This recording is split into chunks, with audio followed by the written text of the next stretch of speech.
उत्तराखंड के सरकारी स्कूलों में अब राज्य आंदोलन और अमर शहीदों के बलिदान की गाथा भी पढ़ाई जाएगी। सीएम धामी ने आज सचिवालय में हमारी विरासत और विभूतियां किताब का विमोचन किया। इस किताब को 6ठी से 8वीं तक सामाजिक विज्ञान की सहायक पुस्तिका के रूप में पाठ्यक्रम में शामिल किया जाएगा। मुख्यमंत्री ने कहा है कि यह पुस्तक राज्य की युवा पीढ़ी को अपनी समृद्ध सांस्कृतिक लोक विरासत, लोकगीत, लोकनृत्य के साथ संस्कृति से रूबरू कराएगी।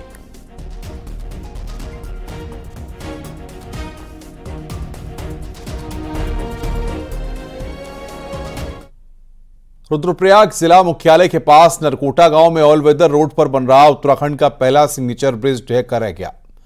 गनीमत यह रही कि हादसे में किसी प्रकार की जानहानि नहीं हुई। बताया जा रहा है कि जब सिग्नेचर पुल का एक हिस्सा ढहा तो उस दौरान उसके अगल बगल मजदूर मौजूद थे, लेकिन पुल के टूटने की आहट समझते ही वो वहां से भाग निकले, जिससे वो सुरक्षित बच गए। वहीं पुल के क्षतिग्रस्त होने से अब आरसीसी कंपनी पर भी कई सवाल खड़े होने लगे हैं। बताया जा रहा है कि पुल लगभग 70 करोड़ की लागत से बन रहा था। उधर स्थानीय लोगों का कहना है कि पुल के निर्माण के समय से ही कई सवाल खड़े हो रहे थे।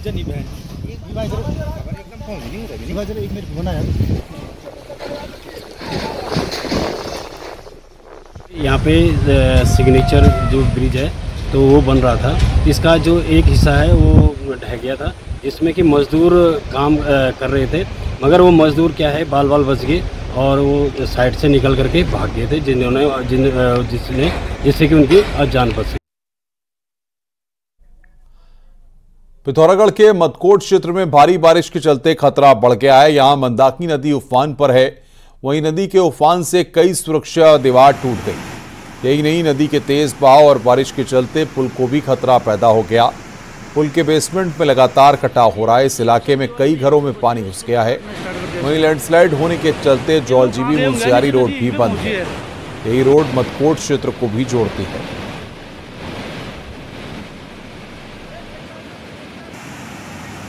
मंदाकिनी का जल स्तर है वो अभी बहुत 48 घंटे से बारिश होने के कारण काफ़ी बढ़ गया है। और जो मदकोट के देवीनगर और भौड़ाबगर का क्षेत्र है वो लगभग खतरे की जिद में आ गया, क्योंकि यहाँ पे तमाम सुरक्षा वाल जो तटबंध बनाए गए थे, विभाग के द्वारा बनाए गए थे पूर्व में, जो एक भौड़ाबगर और देवीनगर को बचाने के लिए का काम करती थी, आज वो सभी सुरक्षा तटबंध यहाँ बह गए हैं।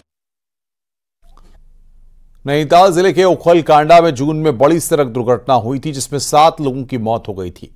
सरकार ने मृतकों के परिजनों को 2-2 लाख की आर्थिक सहायता देने की घोषणा की। स्थानीय विधायक राम सिंह क्याड़ा ये चेक लेकर खुद मृतकों के परिजनों से मिले, लेकिन अब जिला प्रशासन के गलत सिग्नेचर के चलते ये चेक बैंक की तरफ से वापस किए जा रहे हैं। ऐसे में कांग्रेस को बड़ा मौका मिल गया है। कांग्रेस ने इसे चेक बाउंस का मामला करार देते हुए सरकार पर बड़ा हमला बोला है और बीजेपी विधायक से जवाब मांगा है। तो अब ये चेक 3 बार बैंक में जमा करने के बाद 7 के 7 मृतक परिजनों के बाउंस हो गए। इसकी जिम्मेदारी विधायक राम सिंह क्याड़ा माफी मांगेंगे उन परिवारजनों से जिनके परिजन मर गए, और उनको आप इस तरह से धोखा कर रहे हो तो औरों के साथ क्या कर रहे हो? थोड़ी तो मानवता जिंदा रखो भाई, थोड़ा तो सब्र कर लो। अरे भगवान से डरो। आगे बढ़ते हैं, देहरादून से खबर है। यहां पर धर्मांतरण का मामला सामने आया। लड़की को शादी का झांसा देकर धर्मांतरण कराया गया। हैरानी की बात यह है कि इससे पहले भी आरोपी अमजद उसी लड़की को पहले भी भगाकर ले गया था और उस मामले में जेल के अंदर था और कुछ वक्त पहले ही जेल से जमानत पर बाहर आया था। इस बार शादी का झांसा देकर आरोपी अमजद लड़की को लेकर गया और धर्मांतरण कराया। विकासनगर कोतवाली का यह पूरा मामला है। पुलिस ने उत्तराखंड धर्मांतरण कानून के साथ ही रेप की धाराओं में भी केस दर्ज किया है।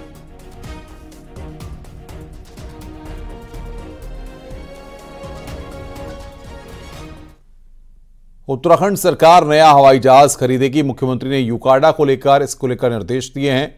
नया प्लेन खरीदे जाने तक एक प्लेन लीज पर लिया जाएगा। सचिवालय में हुई नागरिक उड्डयन विकास प्राधिकरण की बैठक में मुख्यमंत्री ने यह आदेश दिए हैं। इसके अलावा केदारनाथ धाम और सहस्त्रधारा हेलीपैड पर एटीसी सेंटर बनाने के निर्देश दिए गए हैं। सीएम धामी ने हेली सेवाओं पर जोर देने की बात कही है और कहा है कि हड़सिले और महत्वपूर्ण पर्यटक स्थल को हवाई सेवा से जोड़ने की जरूरत है।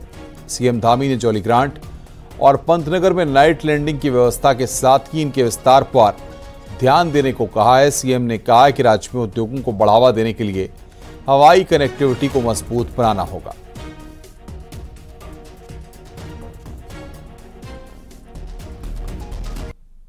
केदारनाथ मंदिर से सोना गायब होने और शंकराचार्य के आरोपों के बीच कांग्रेस की तरफ से दो बड़ी बातें कही गई हैं।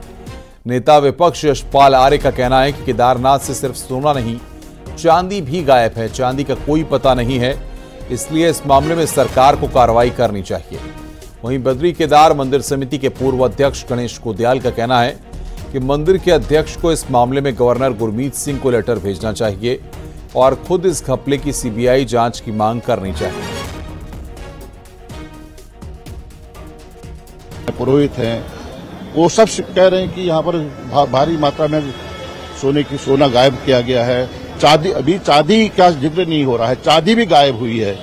तो सरकार को इसकी जांच करनी चाहिए और इसको स्वीकार करना चाहिए कि इसमें कहीं न कहीं जो लोग संलिप्त हैं उनके खिलाफ हम कार्रवाई करेंगे। और अगर बद्रीनाथ केदारनाथ समिति वाकई साफ है, इसमें कहीं उनका गोलमाल नहीं है, गलत नहीं है, तो बद्रीनाथ केदारनाथ समिति को स्वयं एक पत्र लिखकर राज्यपाल को यह कहना चाहिए कि इस पूरे प्रकरण की सीबीआई जांच हो।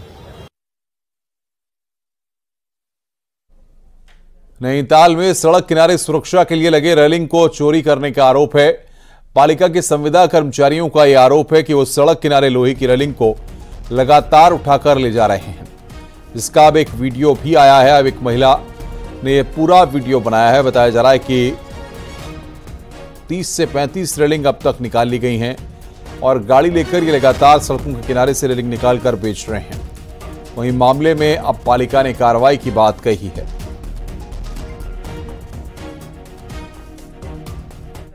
कैसे टूट गई? तुमने कम से कम 30-35 रेलिंग वहाँ से चुरा ली, किलोमीटर 3 से। नहीं, मैं उनने नहीं चुराई। किसने चुराई फिर? तो अभी क्यों चुरा रहे हो? मेरे सामने मैंने तुम्हें खुद देखा निकालते हुए रेलिंग यहाँ से। अभी तुमने मेरे सामने ही अपनी पिकअप से रेलिंग उतारी है, चढ़ाई भी इसमें चोरी की पहले, फिर मेरे सामने रेलिंग नीचे उतारी तुमने। कैसे उठाए डब्बे उठाने? झूठ मत बोलो, ठीक है? अब मैं तुम्हारी कंप्लेन करती हूँ, ठीक है?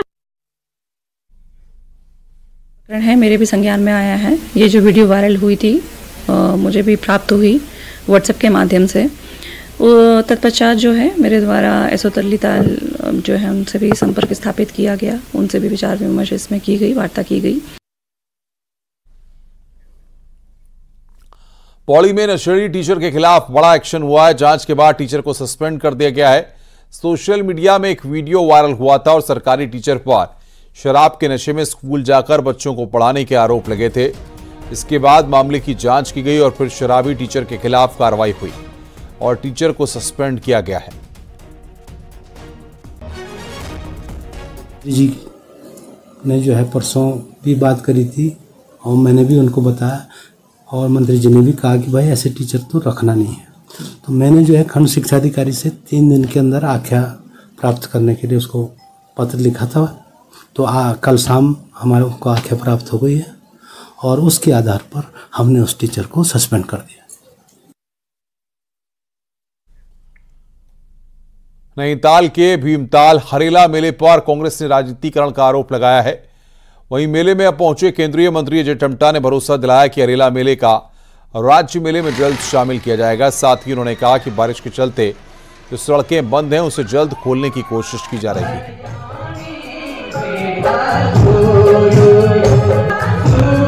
जितने भी हमारे नेशनल हाईवेज हैं हमने और बीआरओ के और ग्रिफ के रोड्स हैं वो सारे रोड्स हमने खोल दिए हैं। स्टेट रोड भी हमारी लगभग खुल चुकी है और बरसात में क्योंकि ये जगह जगह नई पीएमजीएसवाई की रोड्स की कटिंग होती है और स्वाभाविक है नई कटिंग में कहीं ना कहीं ब्लॉक रहता है, उसको भी सफाई करके क्लियर कर रहे हैं, लोगों का आवागमन अच्छा हो जाए। ठीक, धन्यवाद।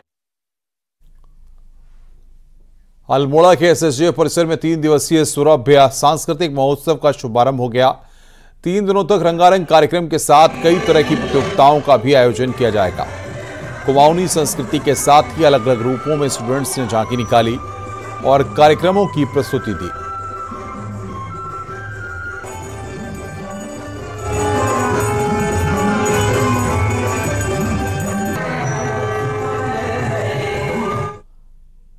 नैनीताल जिले में इस बार सेब की फसल अच्छी हुई है, लेकिन उसके बाद भी किसान परेशान हैं। ऐसा क्यों है, आइए इस रिपोर्ट के जरिए आपको दिखाते हैं।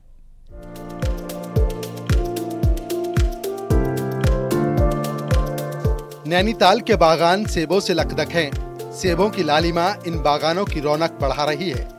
उत्पादन भी उम्मीदों से ज्यादा हुआ है। गाला, किंग रोड, जेरोमाइन समेत कई प्रजातियों के सेबों से बागान भरे हुए हैं, लेकिन आसपास मंडी और कोल्ड स्टोर न होने की वजह से किसान परेशान हैं। साल जो डब्बा 1800, 2000, 2200 का मैंने बेचा वो डब्बा 8 किलो का, तो इस समय 600, 650 रुपए का मंडी में बिक रहा है।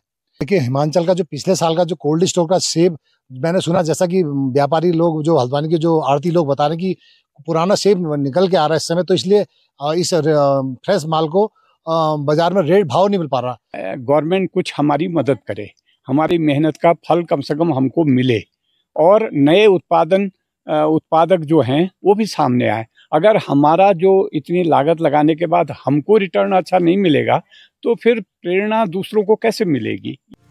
किसानों की आमदनी बढ़ाने के लिए नैनीताल जिला प्रशासन ने हॉलैंड के सेब को प्रमोट किया। रामगढ़ बागान में सेबों का अच्छा उत्पादन किया तो पूरे क्षेत्र के किसानों ने भी कम समय में अधिक उत्पादन के लिए इन सेबों के बागान लगाए और उससे पैदावार भी अच्छी हुई, लेकिन मंडी की समस्या का समाधान आज तक नहीं हुआ।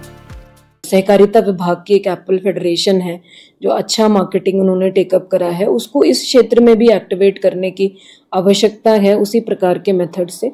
इसके अलावा जो CLFs हैं, क्लस्टर लेवल फेडरेशंस हैं, वो भी किसानों से रिटेल प्रोक्योर करके उसको जो है बल्क में कलेक्टिव मार्केटिंग कर सकती है।